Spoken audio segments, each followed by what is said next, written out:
Hello, welcome back to YouTube channel okay Kanmani. ഇപ്പം നമ്മുടെ ഒരു പുതിയൊരു വീഡിയോയിലേക്ക് എല്ലാവർക്കും സ്വാഗതം. അപ്പോൾ Q&A പറഞ്ഞുള്ള സംഭവം ഞാൻ ഇട്ടിട്ട് ഇതുവരെ അത് ആൻസർ ചെയ്തിട്ടില്ല. അപ്പോൾ ഇന്ന് എന്തായാലും അത് ചെയ്യാമെന്ന് വിചാരിച്ചു. അതുപോലെ തന്നെ ഇൻസ്റ്റയിലായാലും യൂട്യൂബായി കമൻ്റ് ആയിട്ടും അത് പേഴ്സണൽ മെസ്സേജ് ആയിട്ടും അതൊക്കെ ഒരുപാട് കാര്യങ്ങൾ ഓരോരുത്തരും ഇങ്ങനെ വന്ന് ചോദിക്കുന്നുണ്ടെങ്കിൽ കഴിഞ്ഞ സർജറി എന്താണെന്നും പിന്നെ health okay fully repeated questions ആണ് എനിക്ക് വന്നിട്ടുള്ളത്. എന്നാൽ അതൊക്കെ ഞാൻ റീഡ് ചെയ്യുന്നതായിരിക്കും കേട്ടോ. നമുക്ക് സ്റ്റാർട്ട് ചെയ്യാം. അപ്പോൾ ഫസ്റ്റ് ഒരു നന്ദു സൂരജ് പറഞ്ഞൊരു ചേച്ചിയാണ് ചോദിച്ചേക്കുന്നത് എങ്ങനെയുണ്ട് ഇപ്പോൾ എനിക്ക് ഓക്കെയാണ്. ഇപ്പം ഞാനിപ്പോൾ ഓൾറെഡി നമ്മൾ അച്ഛൻ്റെ കുറച്ച് കർമ്മങ്ങളും കാര്യങ്ങളൊക്കെ ആയിട്ട് കോഴിക്കോട് പോയിട്ടുണ്ടായിരുന്നു. എൻ്റെ അമ്മയച്ഛനൊക്കെ ഉണ്ടായിരുന്നു. അപ്പോൾ അമ്മയച്ഛനും കൂടി തിരിച്ചിങ്ങോട്ട് വരുമ്പോൾ ഞാനും തൃശ്ശൂരിലേക്ക് തിരിച്ചു പോന്നു കേട്ടോ. പോരാൻ കാരണം എന്താണെന്ന് വെച്ചാൽ ആദർശേട്ടൻ മലയ്ക്ക് പോവാണ്. അപ്പോൾ എനിക്ക് അവിടെ 2 ദിവസം കൂടി കഴിയുമ്പോഴേക്കും ഞാൻ മെൻസസ്സാവും. അപ്പോൾ അവിടെ നിൽക്കാൻ പറ്റില്ല, പിന്നെ ആകെ ഒരു ബുദ്ധിമുട്ടാവും അത്.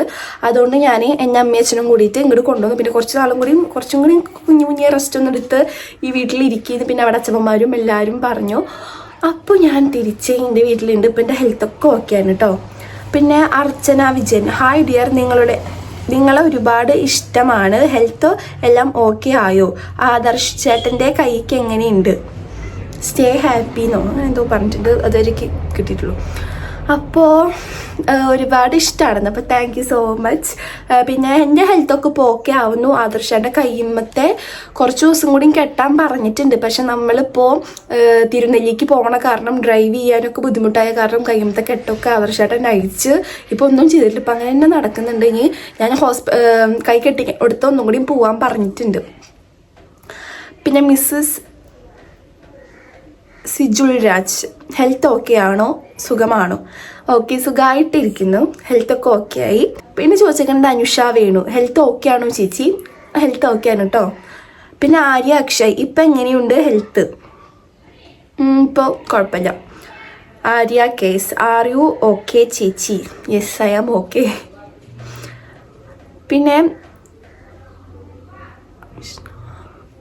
പിന്നെ ചോദിച്ചേക്കുന്നത് അവിഷ്ണ നിതിൻ ലാൽ, എന്തോ ക്ഷീണിച്ച പോലെ. ഇപ്പോൾ ക്ഷീണം ഉണ്ടായിരുന്നു. എല്ലാവരും പറഞ്ഞിരുന്നു ഈ സർജറി കഴിഞ്ഞ് വന്ന സമയത്ത് നല്ല ക്ഷീണം ഉണ്ടല്ലോ, എന്തങ്ങനെയെന്ന്. പക്ഷെ എൻ്റെ ശരീരം നോക്കി ക്ഷീണിച്ച പോലെ ഫീൽ ചെയ്തിട്ടില്ല. പക്ഷെ മുഖത്ത് നല്ല ക്ഷീണം ഉണ്ടായിരുന്നു. മുഖത്ത് കണ്ണൊക്കെ എന്തോ പോലെ. ഒന്നാമത് ഇത്രയും വേദന ഞാൻ അങ്ങനെ സഹിച്ച് പിടിച്ച് ആദ്യമായിട്ടല്ലേ. അപ്പോൾ അതിൻ്റെ നല്ല ക്ഷീണം മുഖത്ത് നന്നായിട്ടുണ്ടായിരുന്നു.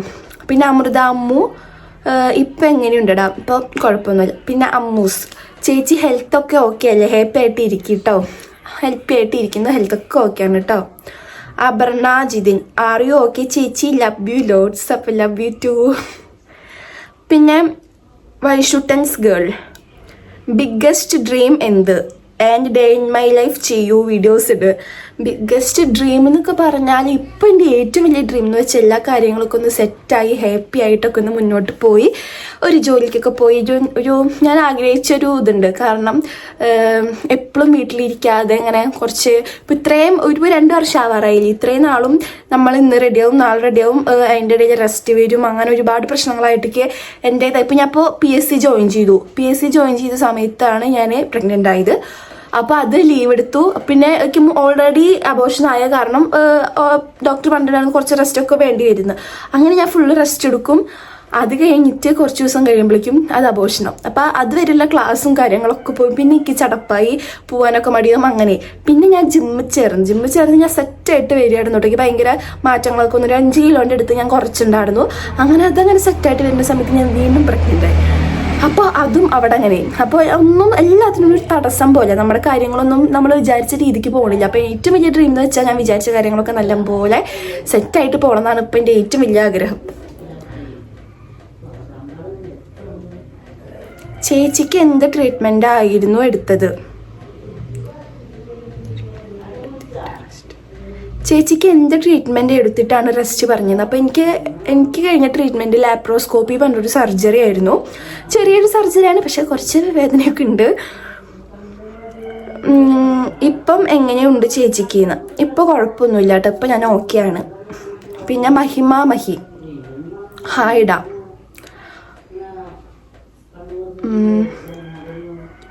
പിന്നെ Anu Sooraj, are you okay now? Yes, ഞാൻ ഓക്കെയാണ് കേട്ടോ.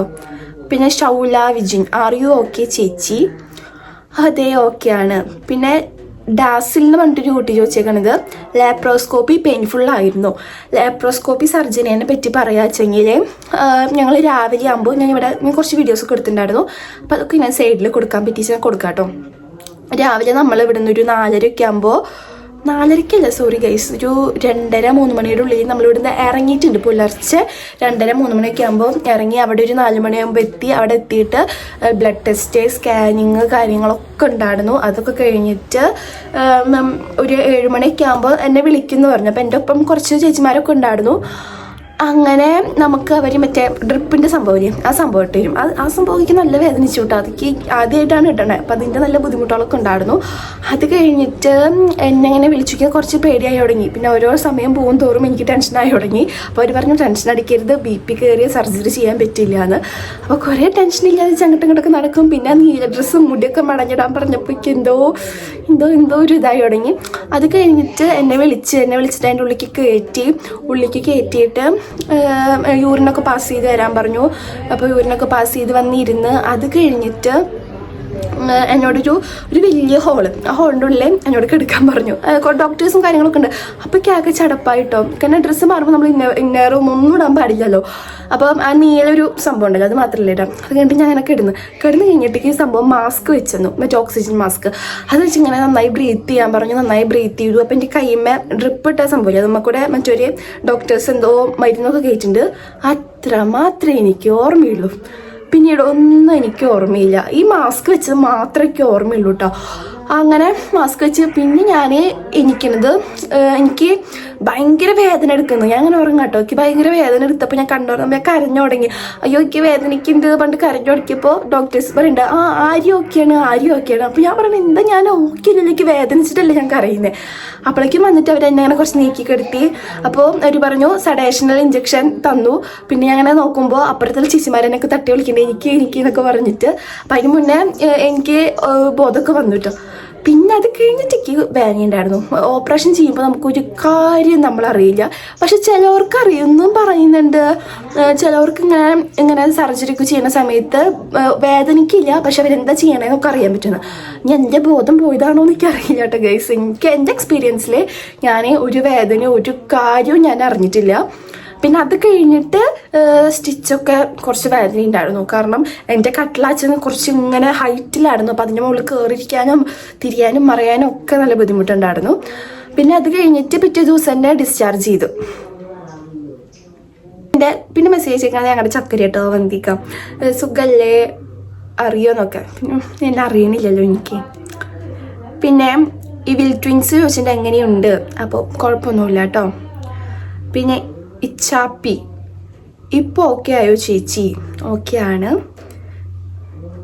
ചേച്ചി. ഇപ്പോൾ വർക്ക് ഓർ ലേണിംഗ് ആണോ? ഞാനിപ്പോൾ ഒന്നും ചെയ്യുന്നില്ല, വെറുതെ വീട്ടിലിരിക്കുക. ഞാൻ PSCക്ക് ജോയിൻ ചെയ്തിട്ടുണ്ടായിരുന്നു.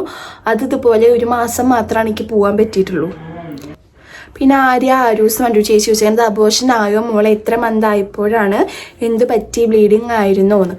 അപ്പം അബോർഷനൊക്കെ ഒരു കറക്റ്റ് എനിക്കിപ്പോൾ കഴിഞ്ഞ 3 അബോർഷനും 1 മന്തിലാണ് എനിക്ക് അബോർഷൻ ബ്ലീഡിങ് ഉണ്ടായിരുന്നത്. റെസ്റ്റും കാര്യങ്ങളൊക്കെ നന്നായിട്ട് തന്നെ എടുത്തിട്ടുണ്ടായിരുന്നു.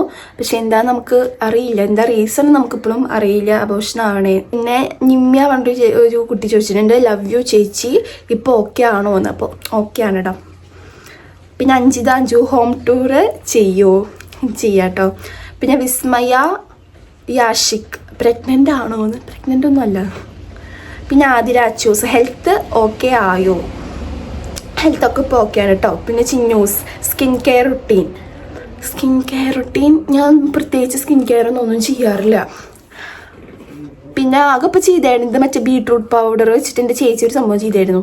അതാകെ 2 ദിവസം, എല്ലാ കാര്യങ്ങളൊക്കെ 2 ദിവസം ഉണ്ടാവുള്ളൂ. പിന്നെ കണ്ടിന്യൂസ് ആയിട്ട് ഞാൻ ചെയ്യില്ല കേസ്. പിന്നെ അതൊക്കെ നിർത്തി. പ്രൊഫഷൻ എന്ന് വെച്ചാൽ പിന്നെ ആ ചേച്ചിനെ ചോദിച്ചിട്ടുണ്ട് പ്രൊഫഷൻ എന്താണെന്ന്. അപ്പോൾ ഞാൻ പ്രൊഫഷൻ BSW കഴിഞ്ഞതാണ്, ഡിഗ്രി. പിന്നെ എൻ്റെ ഏജ് ഇപ്പോൾ 22 വയസ്സ് കേട്ടോ.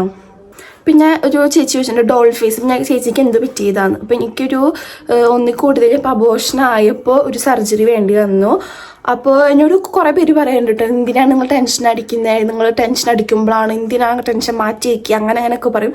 പക്ഷെ നമ്മുടെ ഇത്രയും വേഴ്സ്റ്റായിട്ടുള്ളൊരു അനുഭവം എക്സ്പീരിയൻസ് ചെയ്യുമ്പോഴാണ് അതിൻ്റെ ഒരു ഡെപ്ത് ആർക്കായാലും മനസ്സിലാവുക. നമ്മുടെ അടുത്ത് പറയും, പക്ഷെ ആ ഒരു സമയത്ത് ചിലപ്പോൾ അവർ നമ്മുടെ അടുത്ത് പോസിറ്റീവായിട്ടാവും പറയുണ്ടാവുക. പക്ഷെ ആ ഒരു സിറ്റുവേഷനിൽ നിൽക്കുന്ന സമയത്ത് നമ്മളതിനെ അങ്ങനെ ചിലപ്പോൾ പോസിറ്റിവിറ്റി തരുമ്പോൾ നമുക്കത് ഇറിറ്റേഷൻ ആയിട്ടാണ് തോന്നാറ്. പിന്നെ എന്താ പറയുക, നമുക്ക് ടെൻഷൻ ഉണ്ടാവും ആർക്കായാലും. ഒരു ചെറിയൊരു എത്ര നമ്മൾ ടെൻഷൻ ഇല്ല പറഞ്ഞാലും ടെൻഷൻ ആർക്കായാലും ഉണ്ടാവും കേട്ടോ. പിന്നെ രതീഷ് പണ്ടു ചേച്ചി ഇപ്പം എങ്ങനെയുണ്ട് ആര്യ? ഇപ്പം എനിക്ക് കുഴപ്പമൊന്നുമില്ല കേട്ടോ. പിന്നെ സൈന സതീശൻ ആര്യ ഓക്കെ, ആര്യ ഓക്കെ ആണ്. പിന്നെ ദിൽഷ സനൂപ് ഓക്കെ ആയോടാ, ഇപ്പോൾ ഓക്കെ ആണ്, ഇപ്പോൾ എനിക്ക് കുഴപ്പമൊന്നുമില്ല. പിന്നെ സെൽഷ രാജീഷോ ചേച്ചിക്കുട്ടി ബിഗ് ഫാൻ ഓഫ് യു, എന്നെ ഫോളോ ബാക്ക് ചെയ്യുമോ? ചെയ്യാട്ടാ, ഞാൻ ശ്രദ്ധിച്ചിട്ടില്ല. പിന്നെ ഷംസി ഷിനു ഹലോ ചോദിച്ചിട്ടുണ്ട്. പിന്നെ ആദിരാസ് ജീവൻ എന്താ പറ്റിയത്, ഇപ്പോൾ ഓക്കെ ആണോ? മുന്നേ ഉള്ള സ്റ്റോറി കണ്ടപ്പോൾ സങ്കടം തോന്നി, ഇപ്പോൾ കുഴപ്പമൊന്നുമില്ല, ഇപ്പോൾ ഓക്കെയാണ് കേട്ടോ. പിന്നെ rainbow pearls hi Arya, health okay ആണോ? ഇപ്പോൾ ഹെൽത്ത് ഓക്കെയാണ്. പിന്നെ ആവണി ഹായ് ചേച്ചി, തൃശ്ശൂരാണോ ചേച്ചിന്ന്? യെസ്, എൻ്റെ വീട് തൃശ്ശൂരാണ്. ഇപ്പോൾ കമൻ്റായിട്ടും ചിലർ ചോദിച്ചിട്ടുണ്ടായിരുന്നു ചേച്ചിയുടെ വീട് ശരിക്കും കറക്റ്റ് എവിടെയാണ്. അപ്പോൾ ഞാൻ ജനിച്ച് എൻ്റെ സ്വന്തം വീട് തൃശ്ശൂരാണ്. തൃശ്ശൂർ ആര്യമ്പാടം പുതുരുത്തിയും പറഞ്ഞൊരു സ്ഥലത്താണ്. കല്യാണം കഴിച്ച് പോയേക്കുന്നതാണ് കോഴിക്കോട് മാവൂരി ചെറുപ്പ എന്ന് പറയും. പിന്നെ അമിത എന്താത്, പിന്നെ അമിത റിതുൻ ഹായ് വന്നിട്ടുണ്ട്, അപ്പോൾ ഹായ്. പിന്നെ അഞ്ജലി ഓക്കെ അല്ലേടാ, റെസ്റ്റ് എടുക്കട്ടോ? ഓക്കെ, റെസ്റ്റ് എടുക്കാം. ഇപ്പോൾ എങ്ങനെയുണ്ട് ചേച്ചിക്ക്? ഇപ്പോൾ എനിക്ക് കുഴപ്പമൊന്നുമില്ല, ഇപ്പോൾ ഞാൻ സെറ്റാണ്. പിന്നെ മഞ്ജു അരുൺ എന്തു പറ്റിയേ, ഹോസ്പിറ്റലായിരുന്നു?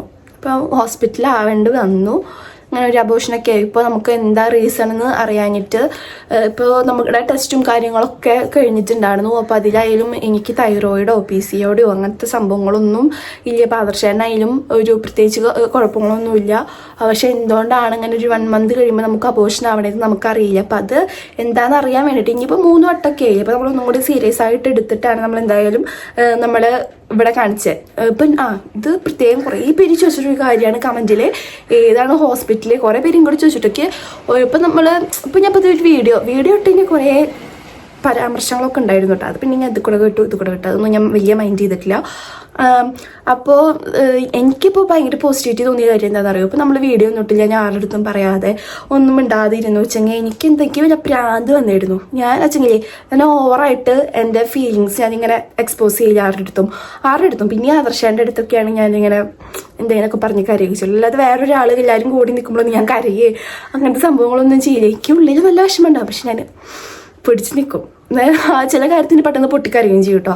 എന്നാലും മാക്സിമം ഞാനൊക്കെ കൺട്രോൾ ചെയ്തിട്ട് എൻ്റെ മാത്രം ഫീലിങ്സ് എനിക്ക് പേഴ്സണലായി തോന്നിയ കാര്യങ്ങളൊന്നും ഞാൻ പുറത്തേക്ക് കാണിക്കാറില്ല. എന്നൊക്കെ പിടിച്ച് നിൽക്കണ ഒരു കൂട്ടത്തിലുള്ള ഒരാളാണ്.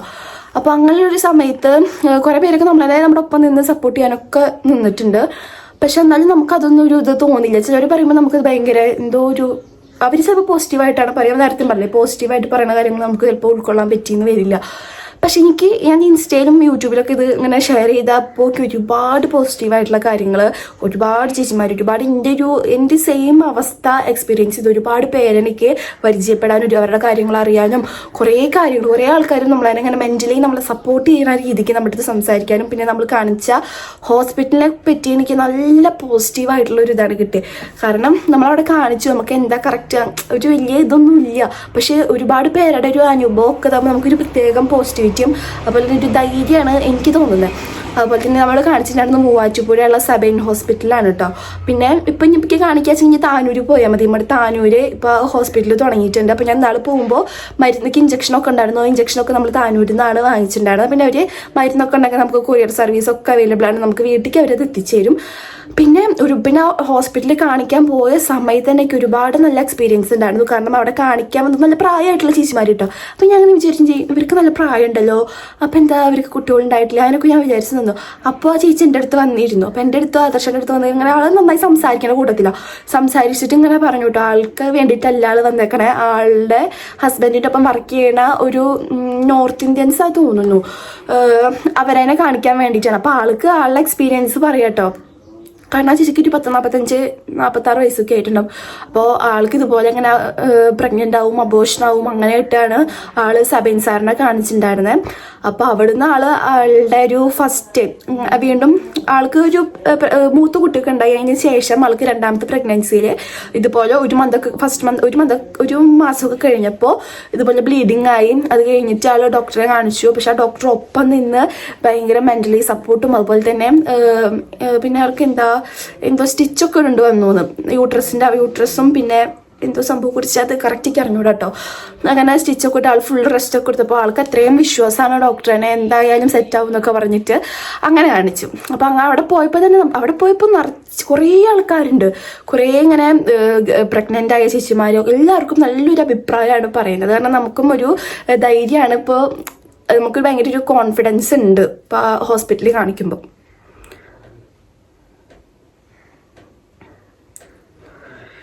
പിന്നെ ദൃശ്യ ജയകൃഷ്ണൻ ആറിയോ ഓക്കെ ആവും. യെസ് ഓക്കെ ആണ് കേട്ടോ. ചേച്ചി സുഖാണോ? പാറു കണ്ടുള്ള കുട്ടിയാണ് ചോദിച്ചേക്കണേ. അപ്പോൾ ഞാൻ എനിക്ക് സുഖമാണ് കേട്ടോ. പിന്നെ ആറിയോ ഓക്കെ? യെസ് ഞാൻ ഓക്കെയാണ്. പിന്നെ ലച്ചു കണ്ടൊരു കുട്ടി ചേച്ചിയുടെ ഹൽദി ഫംഗ്ഷന് ഓൺ മേക്കപ്പ് ആയിരുന്നു. ആ മേക്കപ്പ് ഷോർട്ട് വീഡിയോ ഇടാവോ? നല്ല രസമുണ്ട്. ഞാൻ ഓൾറെഡി ഷോർട്സ് അല്ല റീൽസ് ഒക്കെ ഇട്ടിട്ടുണ്ട്. അത് നിന്റെ സ്വന്തം മേക്കപ്പ് ആയിരുന്നു കേട്ടോ. ഹൽദിക്ക് ഞാൻ മറ്റേ മഞ്ഞ സംഭവം ഉണ്ടല്ലോ, മഞ്ഞമാല, മഞ്ഞക്കമ്മല്, മഞ്ഞ സംഭവം, അതൊക്കെ ഞാൻ വാങ്ങിച്ചു വെച്ചിട്ടുണ്ട്. അതാ ഞാൻ ഇന്ന സംഭവം ഞാൻ ഇപ്പം ഒതുക്കുമ്പോൾ ഇവിടെ ഉണ്ടായിരുന്നു ഗൈസ്. ഞാൻ നോക്കട്ടെ. യെസ് കിട്ടി. അയ്യോ പോയിട്ടോ. ഈ സംഭവമൊക്കെ ഉണ്ടല്ലോ, സംഭവമൊക്കെ എൻ്റെ ഹൽദിക്ക് ഞാൻ വാങ്ങിച്ചത് പൊട്ടിച്ചിട്ടില്ല ഗൈസ്. അങ്ങനെ ഇരിക്കുന്നുണ്ട്. എനിക്കിത് ഇഷ്ടമല്ലാതെ ഞാൻ ഇതൊന്നും യൂസ് ചെയ്തില്ല. ഞാൻ ഇപ്പോൾ നോർമലി സിമ്പിൾ മേക്കപ്പ് തന്നെയായിട്ട് എൻ്റെ ഉള്ള കമ്മൽ അതൊക്കെ ഇട്ടിട്ട് ഒക്കെ വാങ്ങിച്ചിട്ടത്. അപ്പോൾ ഞാൻ ഒതുക്കുമ്പോൾ ഞാൻ കണ്ടതാണ്. ഇന്ന് തുണികളൊക്കെ ഡ്രസ്സുകളൊക്കെ ബാഗിലൊക്കെ ആയിരുന്നു. അപ്പോൾ അതെടുത്തിട്ട് ഞാൻ അലമാരിക്ക് വയ്ക്കുമ്പോൾ കിട്ടിയപ്പോൾ അതൊക്കെ ഒതുക്കിയിട്ട് വെച്ചത്. അപ്പോൾ അതിൻ്റെ ഉള്ളിൽ നിന്ന് കിട്ടിയത് എനിക്കിത്. അപ്പോൾ എൻ്റെ ഓൺ മേക്കപ്പ് ആയിരുന്നു എൻ്റെ ഹൽദി ഫംഗ്ഷൻ കേട്ടോ.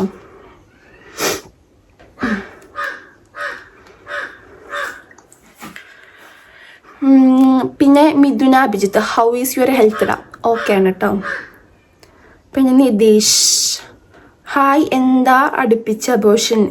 എത്രയൊക്കെയാണ് അബോഷൻ ആയത്? പിന്നെ എൻ്റെ ഫസ്റ്റ് അബോഷൻ എന്ന് പറയുന്നത് എൻ്റെ കല്യാണം കഴിഞ്ഞിട്ട് ഏപ്രിലിൽ കല്യാണം കഴിഞ്ഞു. മെയ്യിൽ ഞാൻ പ്രഗ്നൻ്റ് ആയിരുന്നു. അതൊരു 1 month ഒക്കെ ആകുമ്പോഴേക്കും അത് ബ്ലീഡിങ്. അത് പിന്നെ ഞാൻ വിചാരിച്ചിട്ടുണ്ടായിരുന്നു ഞാൻ തീരെ ഹെൽത്ത് ശ്രദ്ധിച്ചിട്ടുണ്ടായിരുന്നില്ല, തീരെ റെസ്റ്റ് എടുത്തിട്ടില്ല.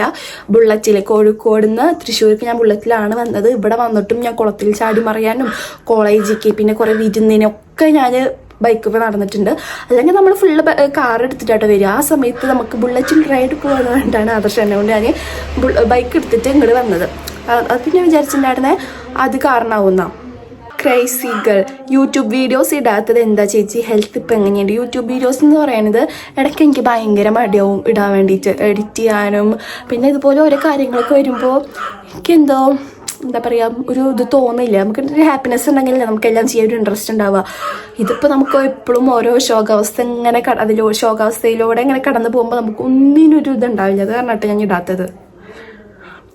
പിന്നെ അഞ്ജുഷ പ്രതീഷ് എവിടെ നിൽക്കാനാണ് ആര് കൂടെ വേണമെന്നാണ് ആഗ്രഹം? ഓഫ് കോഴ്സ് എൻ്റെ ആദർശൻ്റെ ഒപ്പം എപ്പോഴും ഉണ്ടാവണം. പിന്നെ എൻ്റെ അമ്മ, അച്ഛൻ, എൻ്റെ ഫാമിലി, റീനമ്മ, ചേച്ചി എല്ലാവരും കൂടെ എൻ്റെ ഒപ്പം ഉണ്ടാവണം എന്നാണ് എൻ്റെ ഒരു ആഗ്രഹം.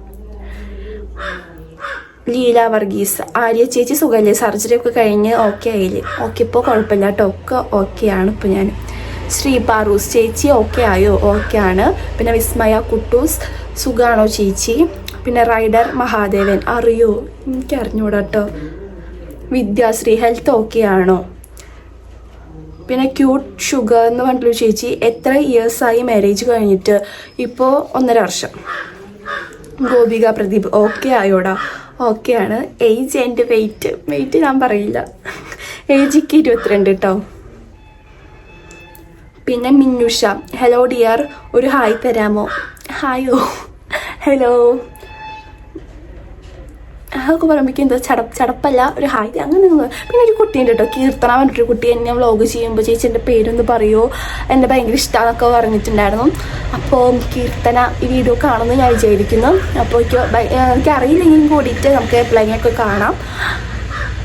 പിന്നെ ശ്രുതിശ്രീ, ആര്യയ്ക്ക് ഇവിടെയാണോ അതോ കാലിക്കറ്റാണോ കൂടുതൽ ഇഷ്ടം? PCOD ഉണ്ടോ? എനിക്ക് എത്രയ്ക്കായാലും ഇവിടെ ഇഷ്ടമാണ്, അവിടെ ഇഷ്ടമാണ്. ഇവിടുത്തെ വൈബ് വേറെ, അവിടുത്തെ വൈബ് വേറെ. PCOD എനിക്കില്ല കേട്ടോ. അയ്യോ, ഇനി ഫുള്ള് ഞാൻ കുറേ റിപ്പീറ്റഡ് ഹോസ്റ്റൽ ലൈൻസ് അങ്ങനെ മാറ്റി വെച്ചേക്കാം കേട്ടോ. പിന്നെ ഒക്കെ ഹെൽത്ത് ഓക്കെ ആയോ. ചേച്ചിയുടെ വീട് എവിടെയാ? എൻ്റെ വീട് തൃശ്ശൂർ, ചേട്ടൻ്റെ വീട് കാലിക്കറ്റ്. പിന്നെ ഈ സിറ്റുവേഷനൊക്കെ എങ്ങനെയാണ് ഫേസ് ചെയ്ത് മുന്നോട്ട് പോയി? സിറ്റുവേഷൻ ഫേസ് ചെയ്ത് മുന്നോട്ട് പോയാൽ ആ സിറ്റുവേഷൻ ഫേസ് ചെയ്യുന്ന സമയത്ത് ഞാൻ ഏതോ സ്വപ്ന ലോകത്താണ്. ഇങ്ങനെ പ്രഗ്നൻ്റ് ആവും, ഇപ്പോൾ വാവ നമ്മുടെ ഒരു വയറ്റിലുണ്ട് എന്നൊക്കെ കഴിയുമ്പോൾ നമുക്കൊരു വേറെ വൈബിൽ ഉണ്ട് അല്ലേ. അപ്പോൾ നമ്മൾ മെൻ്റലി ഞാൻ ഓക്കെ സെറ്റായിട്ട് ഇങ്ങനെ വരും. അത് കണ്ട് കുറച്ച് കഴിയുമ്പോഴേക്കും കുറേ ഇഞ്ചക്ഷനിലൊക്കെ 2 ഇഞ്ചക്ഷൻ വെച്ചിട്ടുണ്ടായിരുന്നു. അപ്പോൾ അതിൻ്റെ വേനൊക്കെ സഹിക്കുമ്പോൾ വിചാരിക്കും ഉണ്ണിക്ക് വേണ്ടിയിട്ടില്ലേ പോട്ടെ വിചാരിക്കും. അത് കഴിഞ്ഞിട്ട് ഇത് ബ്ലീഡിങ് ആകുമ്പോൾ എന്താ പറയുക, എന്താ ചെയ്യേണ്ടതെന്ന് അറിയില്ല. ആകെ എനിക്ക് ഇപ്പോഴും നല്ല പേടിയാട്ടോ. ഇപ്പോൾ പ്രഗ്നൻസി ഇനി ആകുമ്പോഴും അതൊക്കെ ടെൻഷനല്ല, നമുക്ക് ഇനി എന്താ പറയുക, കൂടുതൽ നമ്മൾ യൂറിൻ പാസ് ചെയ്യാൻ പോകുമ്പോഴൊക്കെ പേടിയാണ് എനിക്ക്. ഞാൻ എപ്പോഴും ഞാൻ പീരിയഡ്സ് ഒന്ന് തെറ്റിയ സമയം തൊട്ടിട്ട് ഞാൻ എല്ലാ ഡേയും എനിക്ക് നമ്മുടെ പേട് വെച്ചിരുന്നു പറഞ്ഞു. കാരണം എന്തെങ്കിലും സ്പോട്ടിങ് ഉണ്ടാവും, എനിക്ക് ടെൻഷൻ അടിച്ചിട്ട് എനിക്ക് തുണി വെച്ചാലും എനിക്ക് കറക്റ്റ് ഞാൻ നമ്മുടെ തുണി ഉണ്ടല്ലോ അത് ജസ്റ്റ് ഒന്ന് വെക്കും. അല്ലാതെ എപ്പോഴും ഞാൻ പേട് വെച്ചിരുന്നു. പേടിയോണ്ടാട്ടോ എങ്ങാനും ഇതറിഞ്ഞില്ലെങ്കിലോ എന്തെങ്കിലും ബ്ലഡിൻ്റെ സ്പോട്ടിങ് കാണുന്നുണ്ടോ എന്ന് അറിയാൻ വേണ്ടിയിട്ട് എപ്പോഴും വെച്ചിരുന്നു. അത് വെച്ചിട്ട് കഴിഞ്ഞിട്ട് നമുക്ക് അബോഷനായാലും ഇടയ്ക്കിടയ്ക്ക് പേട് മാറ്റണം. അങ്ങനെ വെച്ച് ലാസ്റ്റ് എനിക്ക് എന്താ വരികയെന്ന് അറിയും, നന്നായി യൂറിൻ ഇൻഫെക്ഷൻ വരും, അവിടെ ഭയങ്കര ചൊറിച്ചിൽ ബുദ്ധിമുട്ട്. ആ സമയത്തൊക്കെ എനിക്ക് എങ്ങനെയെങ്കിലും എൻ്റെ വീടെത്തി കിട്ടിയാൽ മതി ഈശ്വര എന്നുള്ളൊരു ഇതായിരുന്നു. എത്രയായാലും നമുക്ക് അവിടെ സ്വന്തം വീട്ടിൽ നിൽക്കണതിൻ്റെ ഒരു ഇത് എത്രയായാലും ഒരു ഇതുണ്ടാവില്ല. അപ്പോഴൊക്കെ എങ്ങനെയും എൻ്റെ അമ്മയുടെ അടുത്ത് എത്തിയാൽ മതി എന്നുള്ളൊരു ഇതാണ് ഉണ്ടാവാറ്. പിന്നെ ആ ഫേസ് ചെയ്യാന്ന് വെച്ചാൽ പിന്നെ ഫുള്ളി എന്താ പറയുക, ഒരുമാതിരി ഒരു അവസ്ഥ. അത് കഴിഞ്ഞ് പിന്നെ ഏറ്റവും ടെൻഷൻ ആദർശൻ്റെ കാര്യമാണ്. പിന്നേക്കാൾ കൂടുതലൊരു എക്സ്പെക്റ്റേഷൻ കൊടുത്ത് ഭയങ്കരമായിട്ട് വെയിറ്റ് ചെയ്ത് നിൽക്കുന്നത് ആദർശാണ്ടാണ്. എനിക്ക് ആദർശാൻ്റെ അവസ്ഥ എങ്ങനെയാവും, പിന്നെ എനിക്ക് അതിനെക്കുറിച്ച് ആലോചിച്ചിട്ടാവും ആദർശാൻ്റെ അടുത്ത് ഇപ്പോൾ എങ്ങനെ പറയുക, ചേട്ടനത് എന്താവും എന്നൊക്കെ ഒരു ഇത്. പിന്നെ എൻ്റെ ഇപ്പോൾ കഴിഞ്ഞൊരു അബോർഷൻ ടൈമിൽ ആദർശേട്ടൻ്റെ ഒപ്പം ഉണ്ടായിരുന്നില്ല. ആദർശേട്ടൻ അർജൻറ്റായിട്ടുള്ളൊരു മീറ്റിങ്ങും കാര്യങ്ങളൊക്കെ ആയിട്ട് ആദർശേട്ടൻ എവിടേക്കാണ്, മൂന്നാറോ എവിടേക്കാണ്ടായിട്ട് പോയേക്കായിരുന്നു.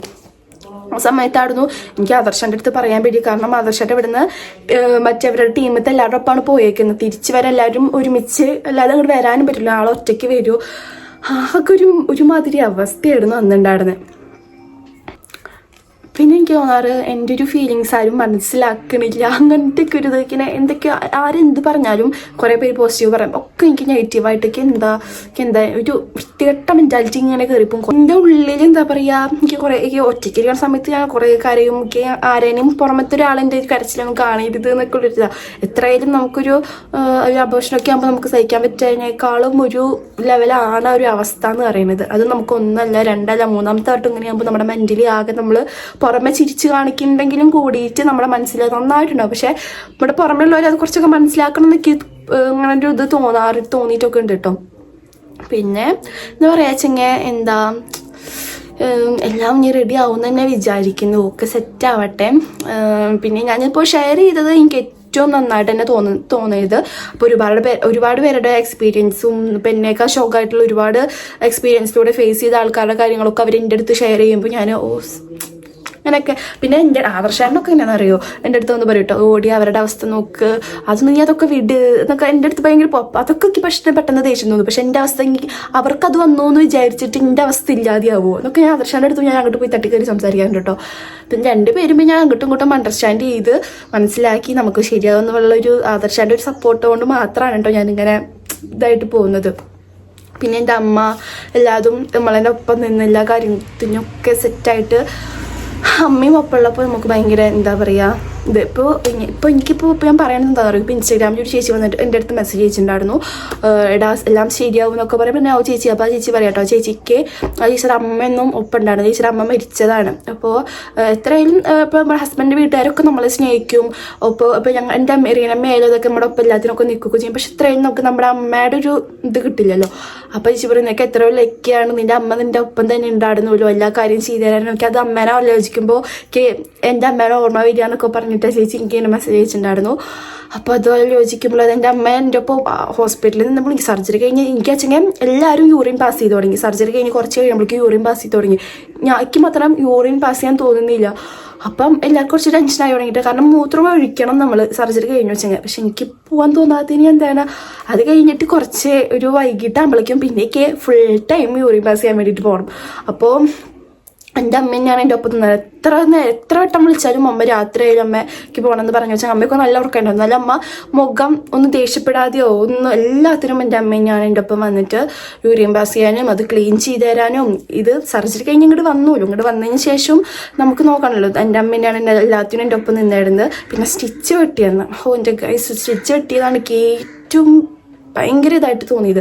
കാരണം ആ സ്റ്റിച്ച് വെട്ടിയപ്പോൾ എൻ്റെ സ്റ്റിച്ച് ജോയിൻ്റ് ആയിട്ടുണ്ടായിരുന്നില്ല. അടിയത്തെ സ്റ്റിച്ച് ജോയിൻ്റായി, മുകളിലത്തെ സ്റ്റിച്ച് ജോയിൻ്റ് ആയിട്ടുണ്ടായിരുന്നു. അതിങ്ങനെ വിട്ടിട്ടാ അവർ സ്റ്റിച്ച് ഇങ്ങനെ വെട്ടാൻ പോയപ്പോൾ തന്നെ എന്താ ഇങ്ങനെ പിടിച്ചപ്പോൾ ഉണങ്ങി, ഇത് സെറ്റായിട്ടില്ലല്ലോ പറഞ്ഞു. അപ്പോൾ എന്നോട് ചോദിച്ചു 8ൻ്റെ അന്ന് തന്നെയല്ലേ വെട്ടാൻ പറഞ്ഞേക്കണേ? അപ്പോൾ ഞാൻ പറഞ്ഞു 8ൻ്റെ അന്ന് തന്നെയാണ് വെട്ടാൻ പറഞ്ഞേക്കണേന്ന് പറഞ്ഞു. അപ്പോൾ ചേച്ചി ഇങ്ങനെ അടിയത്തെ വെട്ടുമ്പോൾ അധികം വേനിച്ചില്ല, മുകളിലത്തെ വെട്ടിയപ്പോൾ ഇങ്ങനെ കത്രകൻ്റെ ഉള്ളിൽ കൂടെ കൊടുക്കും. അപ്പോൾ ഇങ്ങോട്ട് വലിക്കുമ്പോൾ അതൊന്നും ഇല്ലല്ലോ. അപ്പോൾ ആലോചിക്കാനേ വയ്യ. നല്ല പെയിനാണ്. പിന്നെ അത് വലിച്ചെടുത്ത് അവിടെ നിന്ന് ഞാൻ കറക്റ്റ് കാണും, കാരണം എൻ്റെ വയറിൻ്റെ അവിടേക്ക് തന്നെയാണ് ലേറ്റ് ഉള്ളത്. അപ്പോൾ ബ്ലഡ് ഇങ്ങനെ വരുന്നത് നിൽക്കാതെ ബ്ലഡ് ഇങ്ങനെ വരിക, അതൊക്കെ ഉണ്ട്. പിന്നെ അത് കഴിഞ്ഞിട്ട് തിരിച്ച് വീട്ടിലേക്ക് എത്തേണ്ട ഒരു അവസ്ഥ. ഓട്ടോയിലാണ് ഞാൻ പോയിട്ടുണ്ടായിരുന്നത്. കുത്തിക്കുലുങ്ങി അയ്യോ സകലമാനം എന്താ പറയുക, അങ്ങേയറ്റം സഹിച്ചിട്ടുണ്ട് അന്നത്തെ കാര്യക്ക് ആലോചിക്കാനേ വയ്യ കേട്ടോ. പിന്നെ ഇവിടെ വന്നിട്ട് അത് അമ്മേനെയാണെങ്കിൽ ഫുള്ള് ക്ലീൻ ചെയ്യേണ്ടതും കാര്യങ്ങളൊക്കെ ചെയ്തിട്ടുണ്ടായിരുന്നത്. അപ്പോൾ ഇനിയും എല്ലാ ഡൗട്ടൊക്കെ ഉണ്ടെങ്കിൽ നിങ്ങൾക്ക് ഇൻസ്റ്റയിൽ പേഴ്സണലി മെസ്സേജ് അയച്ചാൽ മതി കേട്ടോ. അപ്പോൾ ഞാൻ എന്തായാലും റിപ്ലൈ തരുന്നതായിരിക്കും. അപ്പോൾ നമ്മുടെ വീഡിയോ ഇത്രയേ ഉള്ളൂ. ബൈ.